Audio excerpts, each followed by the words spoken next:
haven't done anything with the Natasha Denona bronze palette on camera pretty much since I bought it about a year ago, so I thought maybe today might be fun to do a little get ready with me and feature this palette for a change.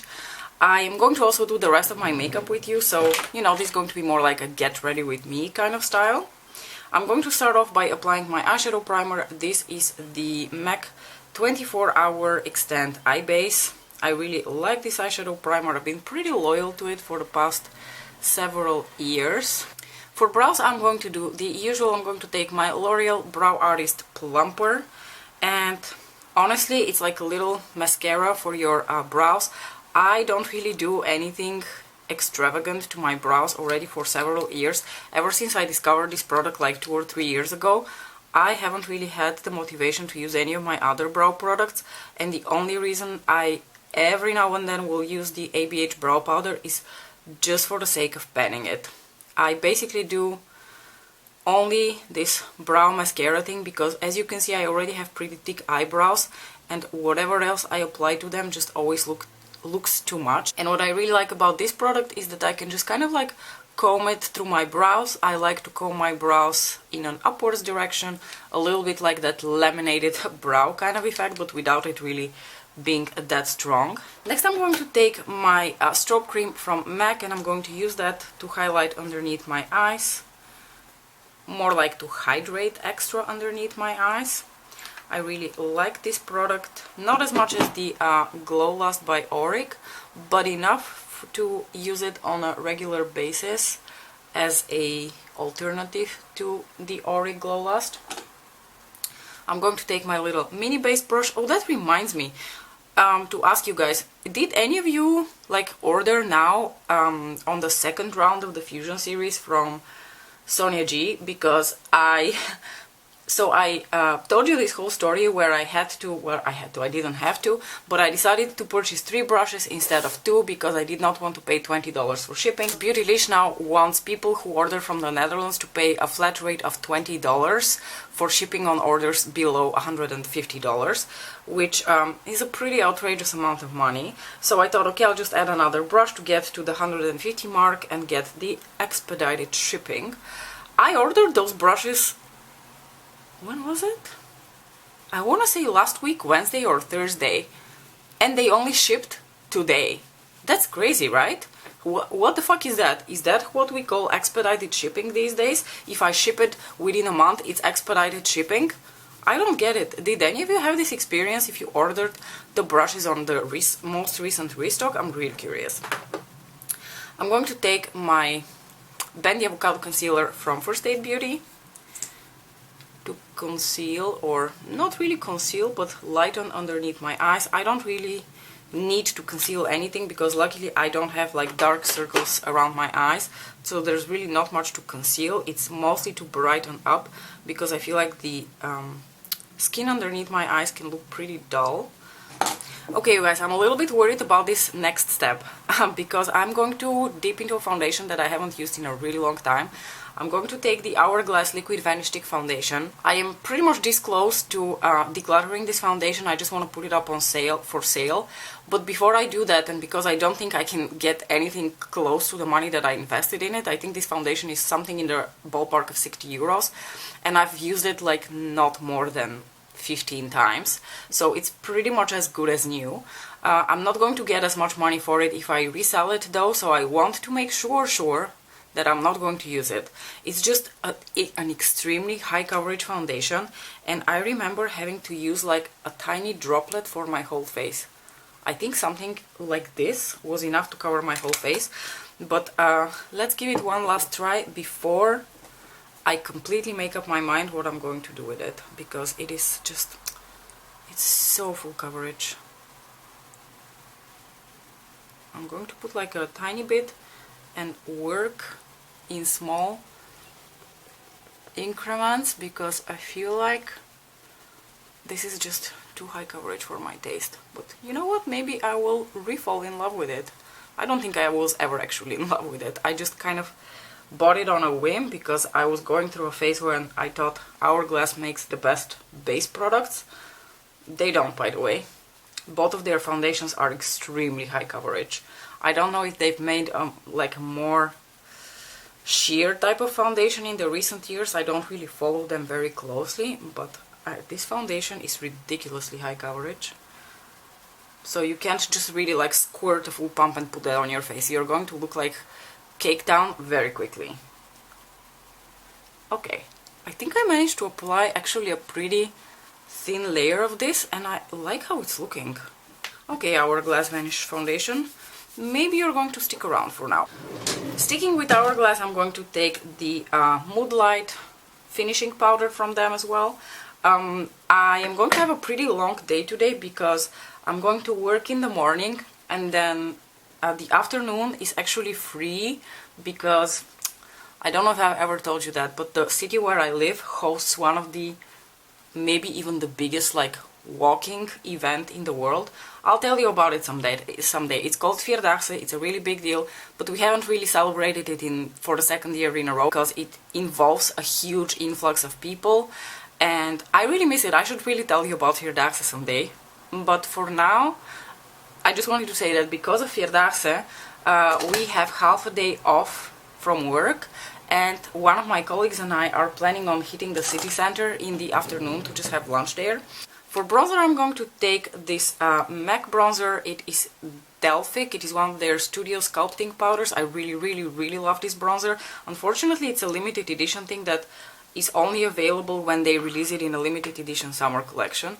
But I really love this bronzer on my skin tone. It's the most beautiful, like, warm copper tone, and I think it's going to fit the bronze palette really well. It's so funny, I was fully prepared to put up that Hourglass for sale yesterday evening, because it's just been laying in my drawer and it's been a sore in my eye for at least a year now, and I was fully intending on maybe passing by a store today to get myself the original Estee Lauder Double Wear foundation, because every now and then, you know, you want to have a more full coverage foundation. Oh, I forgot to tell you, aside from the shopping and the lunch in the city, I'm after that going to go to the hairdresser. I can't wait to get rid of my hair. It's just too long for my personal taste.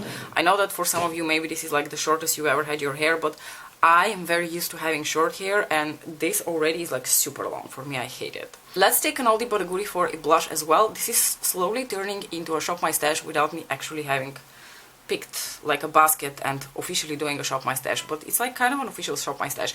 I'm taking the Nabla Skin Glazing in the shade Truth, which is a gorgeous peachy pink blush. So I sold my Anastasia Beverly Hills Rich Amber bronzer, and the way my stupid mind works is, if I sold the bronzer, I can fill the void with a new bronzer, right? I can just finally allow myself to get the Nabla Skin, one of the Nabla Skin Glazing bronzers.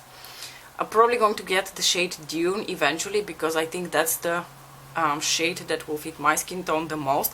But like the way my stupid brain works is... Let's stick with the Nabla Skin Glazing powders. I'm going to take the shade Ozone, which is this gorgeous, like, light champagne shade, to highlight my cheekbones. So flipping gorgeous. Honestly, if you have not tried the Nabla Skin Glazing formula, I urge you to do so. You will not be disappointed. Now, this highlight has a bit of a more cool-toned reflect to it, so I want to warm it up a slight bit, and I'm going to take the my other Nabla Skin Glazing powder. This is the shade Privilege, which has a bit of that peachy pink duochromeness to it, and I'm going to layer a tiny bit with Ozone, just to give Ozone a bit more of warmth. I actually really love how my base makeup turned out. I'm quite impressed with this Hourglass foundation, and I think I'm going to keep it. I'm going to do my lips now because I already know what I'm doing on my eyes pretty much. I mean, it's the bronze palette. It's not like you have much of a variety of different types of looks you can achieve. So I'm going to already apply my lipstick because I know what I want to do on my eyes. And this is not my lipstick, by the way. This is just my MAC Prep and Prime lip primer. I like using a lip primer because, I don't know, it just enhances the longevity of my lipsticks. It makes creamier types of lipsticks remain within my lip lines a bit better. Speaking of that, I'm also going to apply a bit of lip liner. I always use a lip liner, especially with brighter colors, actually with all colors, because unfortunately I'm not 19 anymore. I'm 38 going on 39 in half a year, and I have non-existent lip lines. And for lipstick I'm going to take the beautiful Atomic Cherry lipstick from Lisa Eldridge, which I talked about in my recent mid-year haul video.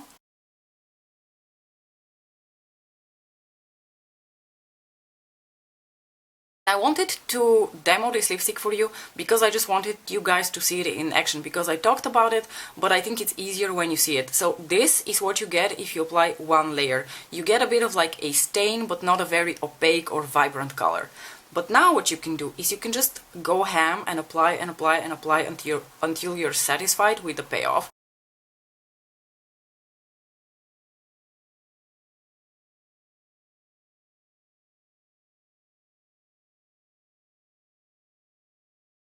And there you have it, much more vibrant color. I really love the formula on these lipsticks, precisely because you can kind of like go completely wild, just layering, layering, layering until you're satisfied with the payoff. But as you can also see, this is never going to be a fully opaque color because it is more of like a buildable tinted lip balm. You should not have your expectations set too high when it comes to the color payoff of these lipsticks from Lisa Eldridge. You can totally hold her True Velvets up to that standard. Alright, dipping into the bronze palette from Natasha Denona. What am I doing today, actually? The first shade I'm going to dip into is this one over here. This is the shade Suntan, and it's my favorite in this palette. It's the most beautiful, sort of like warm chocolate brown color. I absolutely love this shade. And I'm going to start working that here into my crease and a bit upwards.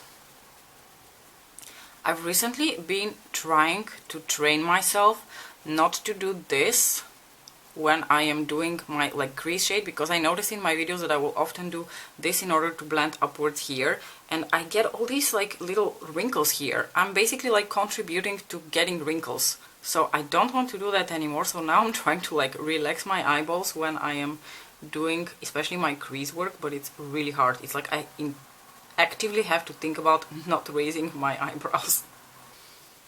Do you know what Angelica said when she saw your first letter arrive? She said, be careful with that one, love. He will do what it takes to survive. You and your words flooded my senses. So, the next thing I'm going to do is I'm going to grab this shade over here, the shade Magma, which is my second favorite matte shadow in this palette, which is an even deeper, more red chocolate brown kind of shade. I just love some of the tones of this eyeshadow. I think that's the reason I enjoy this palette so much, because it has these deliciously warm tones. And basically I'm just layering this shade here into the very outer corner of my eye, kind of like fluffing it into my outer V. Next I'm going to take a tiny bit of my glitter glue. This is Pixie Epoxy by Ferini. I am definitely going to have to stock up on my glitter glue this year, because I'm down to here with my Pixie Epoxy. It's my favorite glitter glue of all time, and I'm really not willing to go out and try other ones. So this year, when they have their yearly sale, which now I know is going to be around Halloween, I'm definitely grabbing myself a backup of Pixie Epoxy. Okay, next shade is going to be this one over here. This is the shade Gloaming. I'm going to take a tiny bit of that on the same brush that I had Magma on. It's one of my Sony G brushes. In case you're curious, this is the Crease 1. And I'm going to stamp this shade right here onto the outer corner of the eye, a little bit over top of Magma actually. And I'm going to take it halfway across the lid.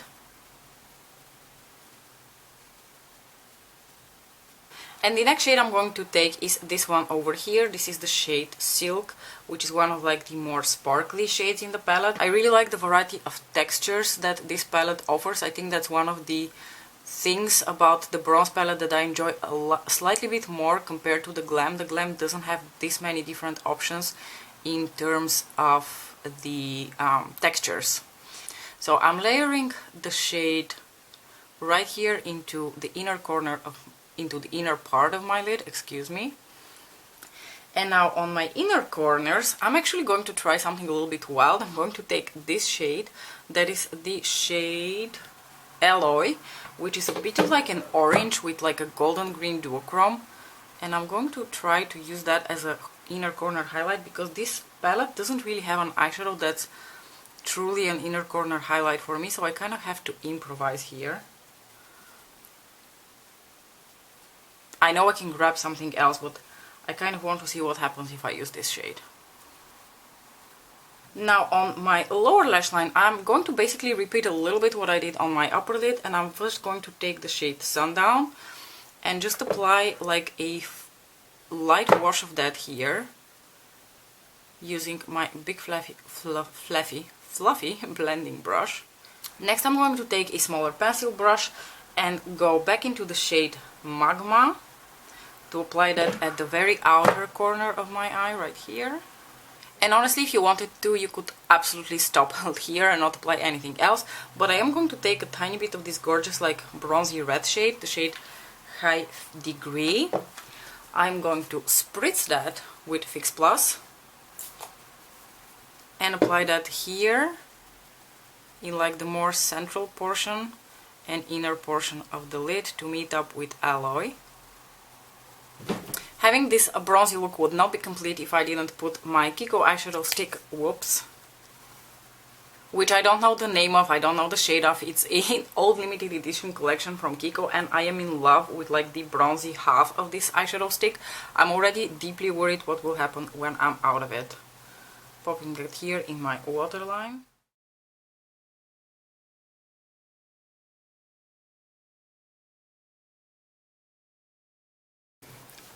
I am 100% loving how this whole look turned out. Now, if you enjoy more like orange, red-leaning, extremely warm-toned neutrals, you are going to find the bronze palette from Natasha Denona to be absolutely yummy. That is the adjective that comes to my mind right now. It is just so yummy. Really recommend this eyeshadow palette because I think it's really good quality. The mattes are really good, the shimmers are really good. You have a variety of different textures, so it offers you so much variety. It is very limiting to the types of looks you can achieve though. They're all going to kind of turn out like this, or at least my looks with the bronze palette always kind of turn out like this, but I'm not mad at it because I think it looks really beautiful.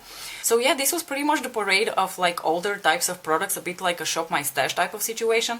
The only newer product that I demoed for you today is the Atomic Cherry lipstick from Lisa Eldridge, but I'm really happy that I was able to show you how the lipstick performs, because I think it's very nice for you to see what I mean by buildable tinted lip balm, and I love the color of this. It's such a beautiful bright coral red. Anywho, I hope you enjoyed this look. I'm going to get on with my day now. Thanks so much for watching, and I'll see you in my next video. Bye!